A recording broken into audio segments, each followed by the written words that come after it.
દેશના માટે કાળજા બાટે। મિત્રો, આપણે ખ્યાલ છે હમણાં કોડીનાર તાલુકાના ગીરદેવળી ગામથી દેશના સીમાડા પર છેલ્લા 31 વર્ષથી ફરજ બજાવતા BSFના જવાન ભરતભાઈ રાઠોડ દેશ માટે શહીદ થયા છે। એમને શ્રદ્ધાંજલિ આપવા માટે હું કંઈક લખતો જ હતો, ત્યાં ઇન્સ્ટાગ્રામમાં મારી સામે એક પોસ્ટ નજરે ચડે છે। સિગરેટ ગર્લ નામની આઈડી મેં નીચે મેન્શન કરી છે, ટેગ કરી છે। એમણે અદ્ભુત શૌર્ય ગાથા શહીદ વીર ભરતભાઈ રાઠોડ માટે લખી છે, આપની વચ્ચે મારે મૂકવી છે कि आपके शौर्य की कहानी सुनाएंगे हम, वीर शहीद का बलिदान याद रखेंगे हम। भारत माँ का लाल स्वाभिमान से लड़ता रहा, अंतिम सांस तक रणभूमि को सलाम करता रहा।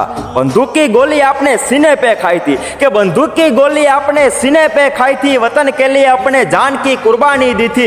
हम आपके शहादत व्यर्थ नहीं जाने देंगे, एक फौजी की वीरता को ये देश हमेशा याद रखेगा।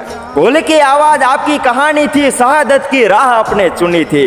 चट्टान की तरह लड़ते बहादुरी का प्रमाण दे गए, शहीद की पहचान पाकर भारत माता की गोद में सो गए।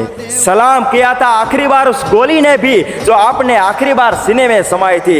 सलाम है उस वीर को जो देश का गौरव बना है, कीमत चुकाकर भारत माँ को अपने खून से संवारा है। સમુદ્રમાં ડૂબકા માર્યા, દુશ્મનના દળ સહાયા, સમુદ્રમાં ડૂબકા માર્યા।